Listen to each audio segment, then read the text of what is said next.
Hello, ladies and gentlemen.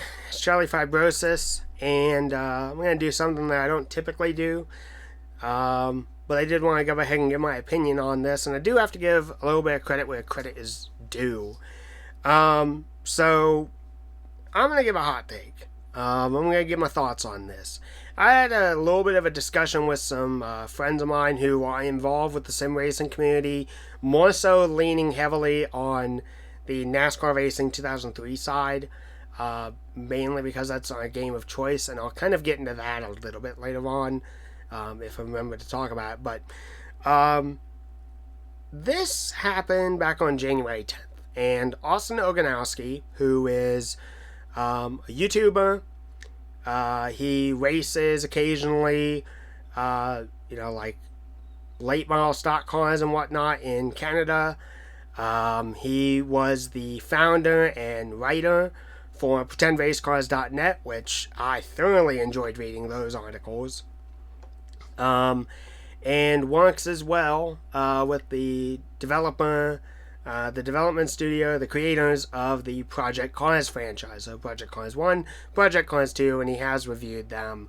And still does his YouTube stuff on the side. That became a little bit more prevalent. I got to learn a lot more about Austin through New World's podcast that he did, which was like a 3-hour interview. I kind of photobombed it a little bit by coming in near maybe the last half hour and started asking questions of my own just because I thought it was cool. Probably shouldn't have done that, but what it is what it is. That is the past. But he gave a lot of good info. I would say that's a really, really good lesson. If you have something going on and you have about 3 to 4 hours to kill. So there's that. So Austin has played all different types of sims, ranging from Assetto Corsa, Assetto Corsa Competizione, the Gran Turismo games, the Forza games, Need for Speed games, iRacing, R-Factor, R-Factor 2, Project Cars 2, NR 2003. I think he's even done a little bit of stuff with Grand Prix Legends, and I think even maybe some of like the earlier Papyrus NASCAR and IndyCar games. Specifically centered around the 500. He has played a lot of games and has learned a lot about racing and how to drive. And he's covered a lot of different topics ever since PretendRaceCars.net shut down due to all the shit that kind of happened with that. He luckily has gone on to do a YouTube series, which now is, I think, 20 episodes in. It's very short, 10-minute episodes. But it covers different things within sim racing, either driving or games or how things in the sim racing world have kind of gone and some of the shady stuff that exists with it. And he covered this as the most recent topic. So let's talk about the people involved. So the two people involved in this are Doug Kobe, who is a local-ish modified driver, who has been in the sport, been very successful, done very well for himself, and has been in the sport for many, many years. The other person in this conversation is Brian Keselowski. Brian is the older brother of NASCAR Sprint Cup Series champion, at least when it was called Sprint Cup. Sprint Cup champion, driver for Penske, Brad Keselowski. So let's talk about this. So Doug Kobe starts off on January 10th with saying, today on social media, one of his friends, can't pronounce the name, and I saw people who drive race cars on computers having media days, announcing sponsorships with Junior Motorsports and hanging out with @Denny Hamlin on Lake Norman. Makes real race car drivers want to puke. Puking emoji. Following that, whole bunch of people. Some agreeing, some not, just turned into a shit show. And a lot of people who are involved with, I would say this a little bit more heavily on like the iRacing stuff, just started shitting on him. Just really, really big. And all over the place. It was a big shit show. Then, here comes Brian Keselowski. Brian Keselowski chimes in, replying to a few, at least 7 to 8 people. What facts, dumbass? I play Madden, but it doesn't make me a coach or football player. You idiots think you're on the same level as real racers, and it's a mental disorder. No different than kids shooting your schools because they play shooting games. You people need help. Alright, first big thing. Brian Keselowski. That's a hot take, and honestly, you used some pretty shitty words there. And to some elements, you're a little right, and you're kind of wrong at the same time. So, first of all, calling people who... I don't agree with the use of saying a mental disorder for this stuff. Is it people being different or weird or odd? Is this entire situation odd? Yes. Yes, it is. Does not mean that that's a mental disorder, okay? Now, one thing I will agree with him, though, is that the whole Madden thing. Just because one plays Madden, and I'm paraphrasing a little bit, but just because I play Madden doesn't make me a coach or a football player. And yeah, he's absolutely right. Especially how trash Madden is, yeah. Playing Madden will not make you a player, a pro football player, and it will not make you a good coach. Here's something I do have some umbrage with, and that is no different than kids shooting your schools because they play shooting games. Buddy, you're wrong. You're wrong. The people who shoot up schools is it's a tragic damn thing, but it's like that deals with a hell of a lot of other stuff.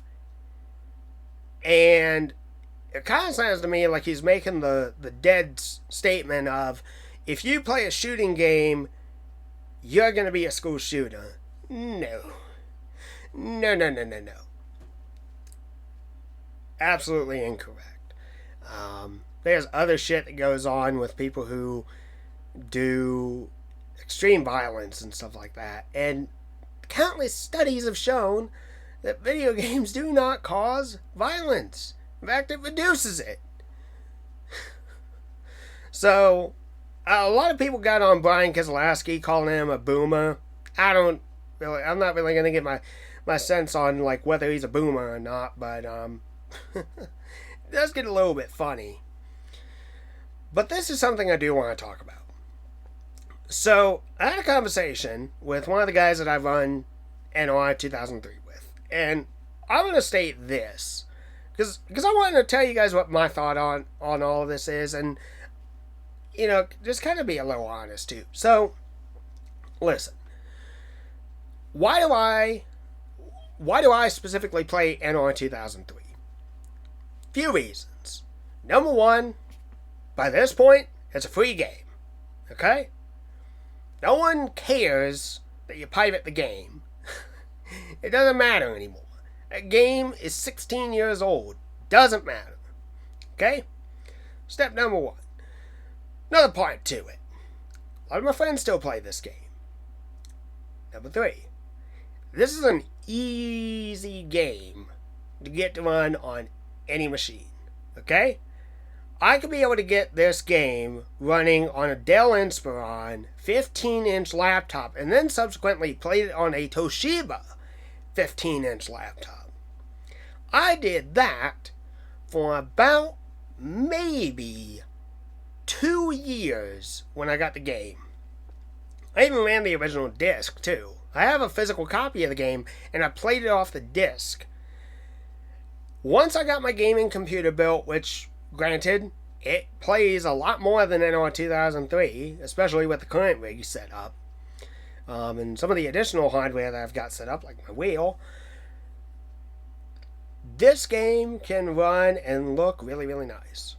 Okay? And you don't even need super aggressive equipment in order to play it. Now, you want to do something like iRacing? You want to do a set of Corsa? Whew. Automobilista isn't bad, but it still can be graphically intensive. Like, not every single person's system is going to be able to run that. Not everyone is lucky enough to have like a really good internet connection either. This is an easy game, and you can get into it without really spending too much money. Now, is it the most realistic? No. For the time it was. But it still is really fun. This is another bit to it as well, and it's kind of part of the reason why I'm not big into iRacing. You do the NR stuff. For me and my friends, we do the NR stuff. You spin out, you wreck, you have something go wrong, you're not getting points knocked off. We're going into this stuff to have fun. Your reputation is only on the line if you drive like a complete asshole. And that's it. That's all there is to it. Yeah. But something that I think has really been twisted within sim racing is like, and I do kind of agree a little bit, is this. Like, let me state this. A lot of people, some people at least, are kind of in the feeling that, if I'm doing this iRacing stuff and I'm going out and I'm winning races and championships and doing really, really good, then that means that I am good enough to get into NASCAR. Or if I'm not, then NASCAR should go ahead and set up an esports Hall of Fame. Within the NASCAR Hall of Fame, have a section dedicated to esports. So that way, my name is in the likes of Junior Johnson, Richard Petty, Dale Earnhardt, Dale Waltrip, Harry Gant, Bobby Allison, Davey Allison, Alan Kowicki, Jeff Gordon, Rusty Wallace, Tony Stewart, and Bobby Lamonti, and many more. Many more in this series. That I disagree with so heavily. So heavily. And I don't know if this is happening too within the YouTube community as well. But it kind of seems like that a handful of people who do the YouTube stuff, it's like, if I give all these spicy hot takes, or appeal super big to NASCAR, I'm going to be enshrined in the NASCAR Hall of Fame akin to Chris Economaki or Ken Squire. I'm going to be in there because of great commentary. All because I was on YouTube and doing a little bit of Twitch stuff. No,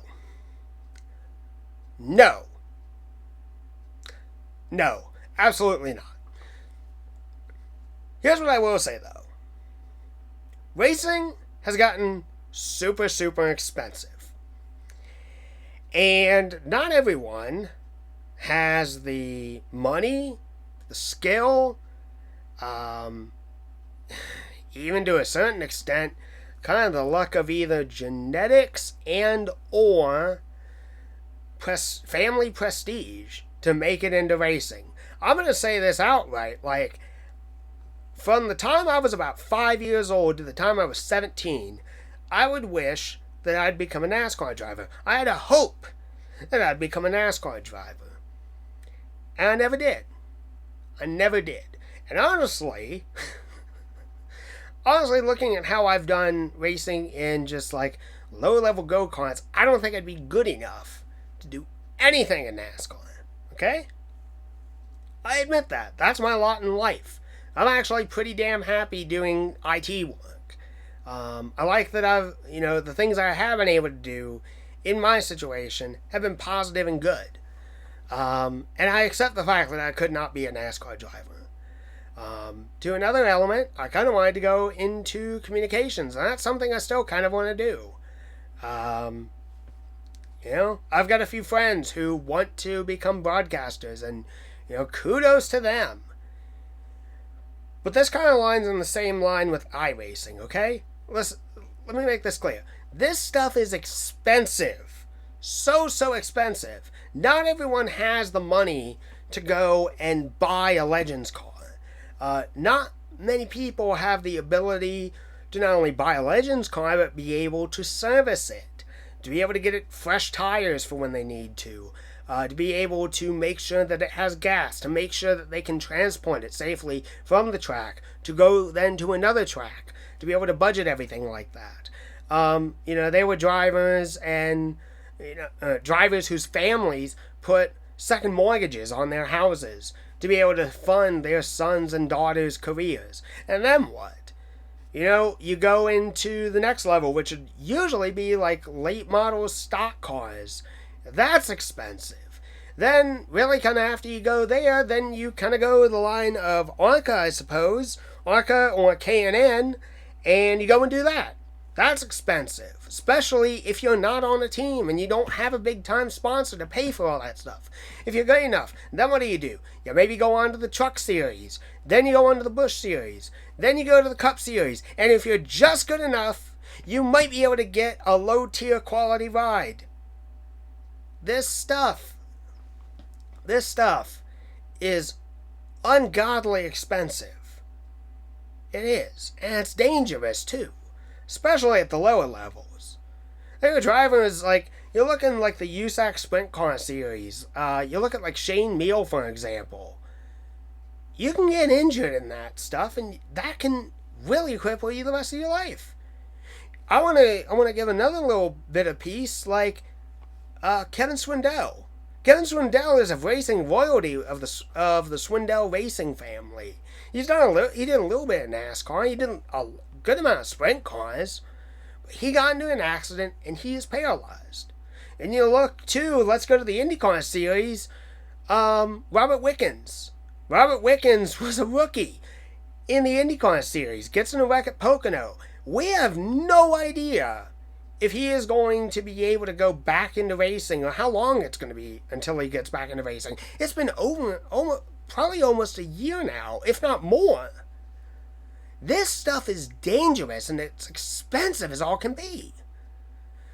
Here's the thing though. The sim racing stuff, doing iRacing and the sort, it is the only way, and it is the only sport that you can get close to being a driver. What else are you going to do? You want to go join like a small community baseball league? You want to join a small community football league? Small community basketball league? You can get a little bit more immersed into what sim racers do.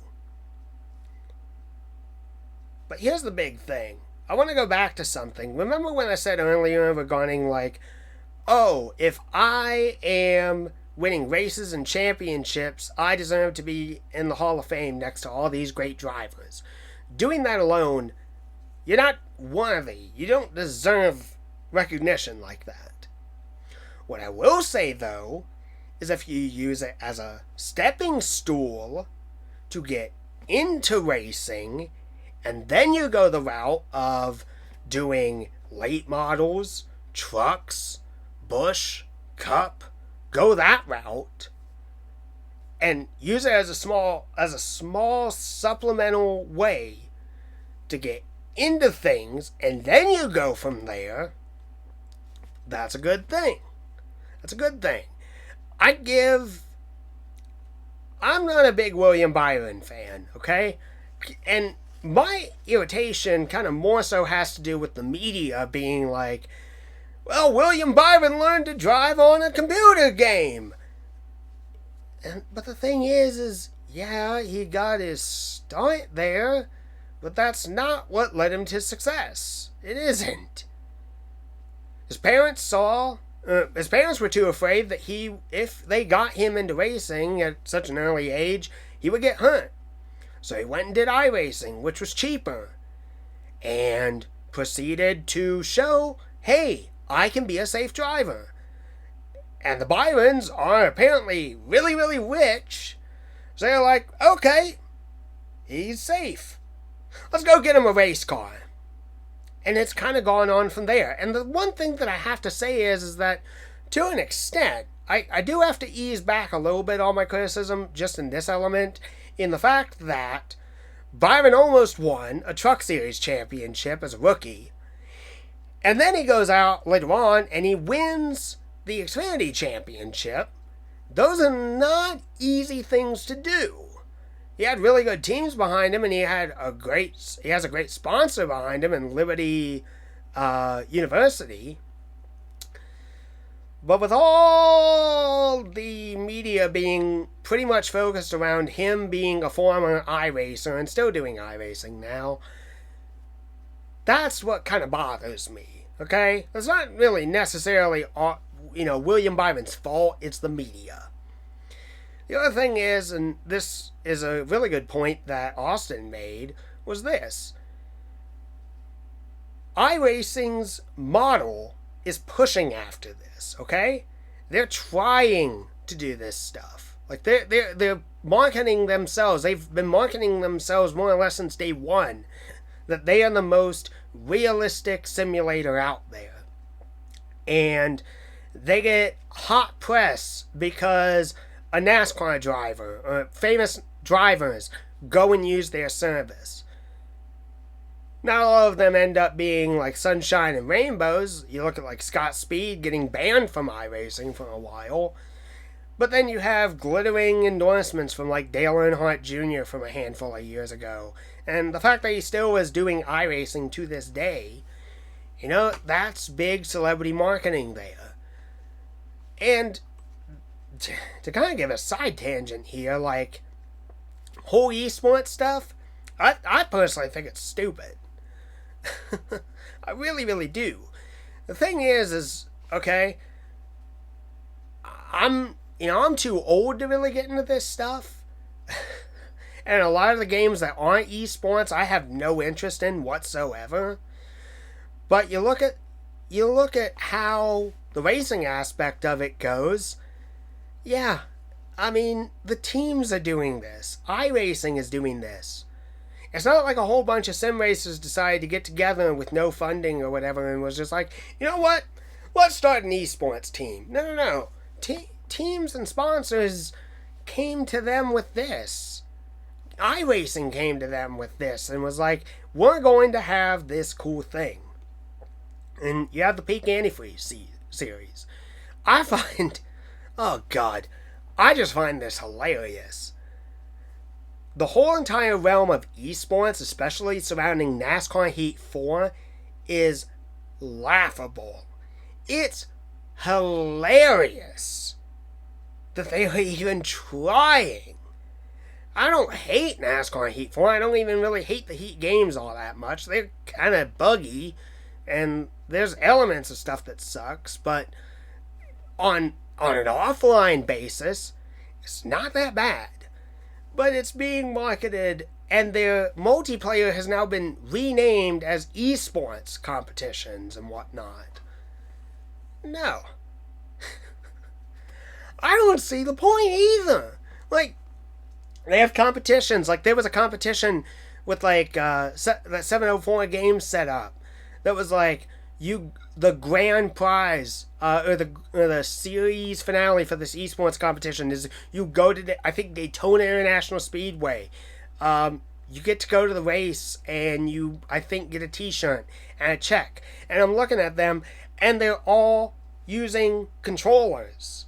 They're using Xbox 360 controllers, Xbox One controllers. They're using PS4 controllers for whichever one it is. They're not using wheels. They're not using pedals. They're not using any of that stuff. And you look at like the Formula 1's esports stuff with the Codemasters games. Okay, they're using wheels in fairness, but there's not always the best proper racing etiquette there. Okay? Just doing that alone is not worthy of you and praise. Just doing that alone is not worthy of it. Using it as a stepping stone, I can understand that. If you can get into racing, and maybe that's your introduction to some stuff and teaches you the fundamentals, That's fine. That's absolutely fine. Because all the stuff at the lower divisions and go-karting and whatnot, it is expensive. It's all expensive. It's always been expensive. My family couldn't afford that stuff. I can't afford that stuff. I've had to back out of a lot of racing stuff as of late. And that's because life is prohibitively expensive. But you can use it as a stepping stool. You can use it as a point to get in there. So, in all of this, I think that both sides are kind of wrong on this.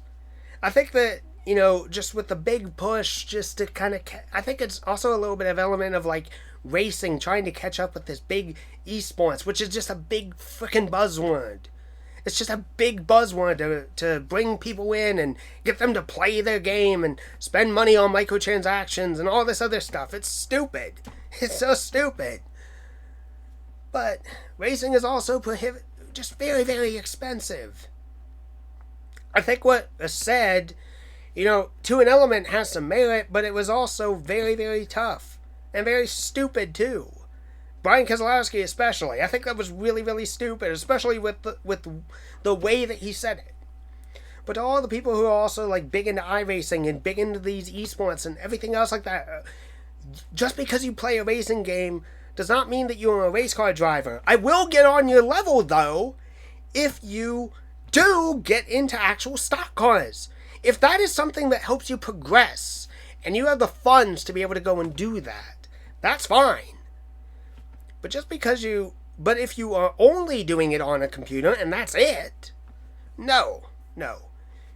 You are not a real racer. You're a racer on the computer. You're not on the same level as NASCAR drivers, IndyCar drivers, IMSA sports car racers. And the other thing too is I look at this, and especially with what I've learned over just years of following racing, you can be kind of out of shape, and you can do the iRacing stuff. You can do the sim racing stuff. You have to be super, super fit in order to do real racing. And you don't have all the special gear and everything like that. You don't have traction control. You don't have different views. You don't have an on-screen blip up showing the green flag's out or anything else like that. For my case, I need subtitles sometimes because I can't hear the crew chief all that well, the spotter well. Using it as a stepping stool to get you into actual racing, that's fine. That's where I will defend you and support you, as long as you're moving forward. If all you're doing is the sim racing stuff, I'm not on that level. I'm not going to support that. And even for me, trying to do, say, a 3-hour, 5-hour sports car race. I think I did, I tried to do a 6-hour endurance race a few years ago for Cystic Fibrosis Foundation.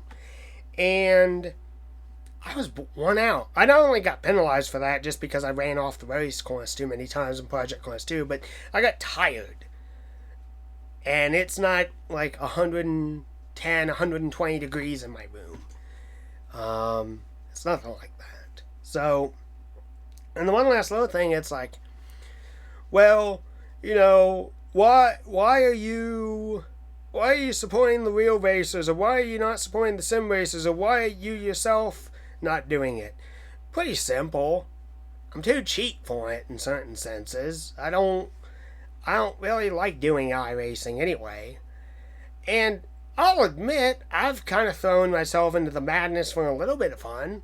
Let me kind of just show you something. So, the people who have done hero cards, actually given them out to teams and stuff like that to try and get notoriety and sponsorship and all this other stuff, that I don't necessarily agree with. I will say, though, I do that myself, but I'm not handing it out to people. I'm not going after companies and saying, hey, will you sponsor my race car and pay me for whatever reasons? I do the hero card stuff just because I like the artwork. I really do. I want to get, here's the better example of the two. This is a Steve Kinzer hero card. Okay? Someone had to make a paint scheme on that and design it. Okay? Then they had to put graphical design and layers on there. Put the team name, put all this stuff on here. And art-wise, it looks great. Hell, I can't really show it to you because of the angle and everything like that, but I have old hero cards on my wall as artwork. I think that it's cool. And then you flip it on the back, and what I like at least is, say you're a big fan of a driver. Well, boom! You got some information on the driver. You got some information on the team. You usually have a little bit of information on the sponsors. If they've got room, or maybe it's more focused on the series itself, or whatever the case is. Sometimes it's also clipped out, or it's on a perforated edge, so you just tear it out. They've got the schedule. You'll get to see all the racetracks that all these guys get to race on. I think that's cool. I think it's cool, and I think it's cool that you can collect them. I think it's cool that essentially you have a snapshot into a driver's history at that time. I think it's awesome. We use this example. I don't really like this scheme as much, but look at this. It's Chris Buescher. You get a picture of the car. You get a picture of the sponsor. You get art design down here. You got a nice background of the racetrack, which I think that's Atlanta Motor Speedway. I don't know. Maybe Charlotte. I don't know. You flip it over on the back. You've got more artwork. You've got some information on the products and the sponsors down here. You've got history and data on the driver here. There's a little bit of bio data, which I love to see from the driver right on there. Okay? I've got binders. Filled with hero cards. And what I like doing is it's a snapshot. That's why I like collecting on them. You can go on the internet and everything else like that, and you can see, at any point, you can go on Racing Reference and see what their entire career was like, or what their career has been like up to this moment. All on its own, though, with hero cards, it's a snapshot. What were they doing at this time? What were they succeeding at? What was their career going like? I'll give you a prime example. Joey Logano. I've got a 2009 Joey Logano signed hero card from when I met him in Indianapolis. If I had known that he was going to be a NASCAR champion and a Daytona 500 winner, especially at that point, I wouldn't have believed it. Wouldn't have believed it whatsoever. Especially in all his time that he was over there at Gibbs, but that's a whole different topic. You look at Martin Truex Jr. back when he was driving for DEI. Chance 2 Motorsports. I got an old Busch Series championship card from after he won it in 2004. That's a snapshot into a driver's career, and it's cool. It's cool. It's cool to see the design artwork, too. Part of the reason why I like doing, painting cars, and why I love seeing guys like my buddy DJ. He paints cars for NR. Not only for me, at least, it's relaxing, but it allows me to flex my creative muscles, kind of do something.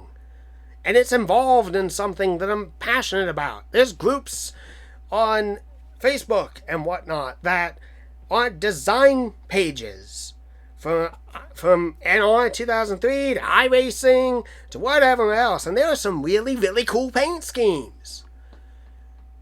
There are.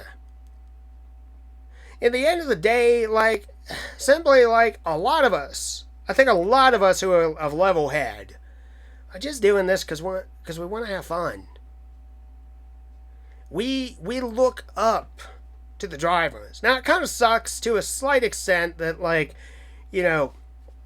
just because maybe you did start your stuff in iRacing, but maybe you worked your way up, that you just kind of get looked down at by real racers. But we like to emulate our heroes. We like to emulate the drivers. Why else do we go out and spend a crap ton of money on their merchandise? Pay out the butt to go to the racetracks.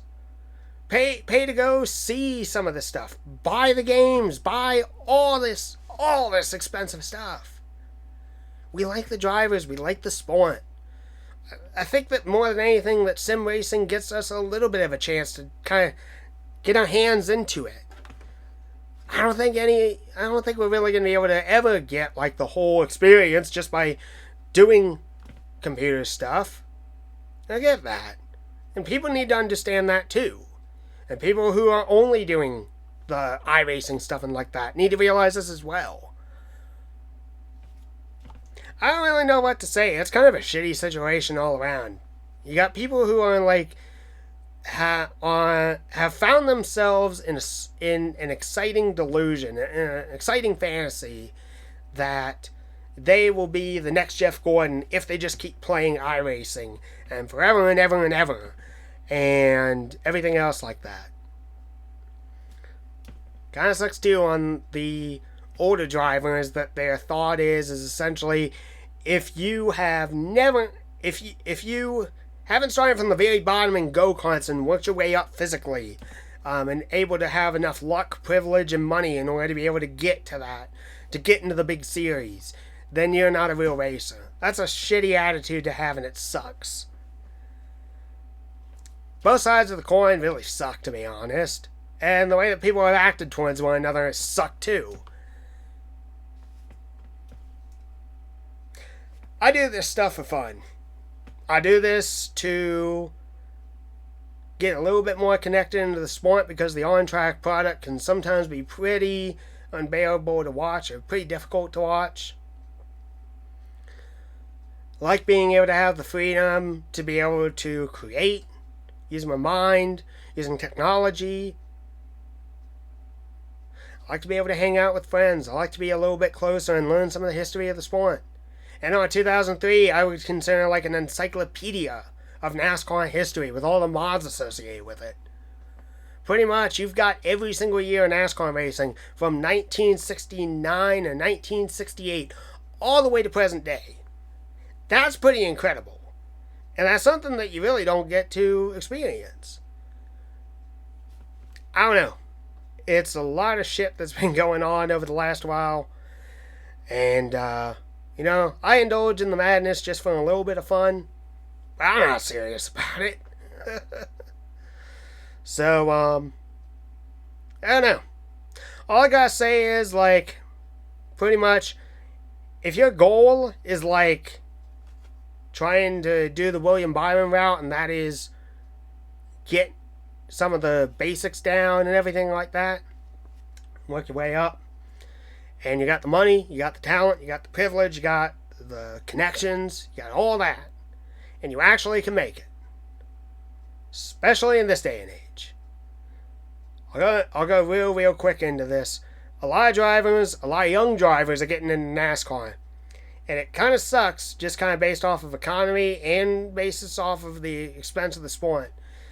But I sometimes wonder, I really do wonder, how good it is for like the sport of NASCAR, especially with all the new young hires, all because they bring in sponsorship money. It's just getting more and more and more. And how their careers will shape out. You know, you're lucky in the cases of like Logano, rich kid, and gets built in NASCAR and is now a champion. But to look at someone like John West Townley, got to win, in fairness, but tore up a lot of race cars. And I don't know how William Byron will go. But if you're working towards getting into the NASCAR dream, and this is your starting point or stepping point, and you actually are going to get into like real stock cars, keep it up, man. Shit's going to be difficult, and I wish you all the best. If all you're doing is the sim racing stuff, and you think that that is of massive worth, I mean, congrats to you on your successes there, but you're not of equal level. You're not. And to the old guys,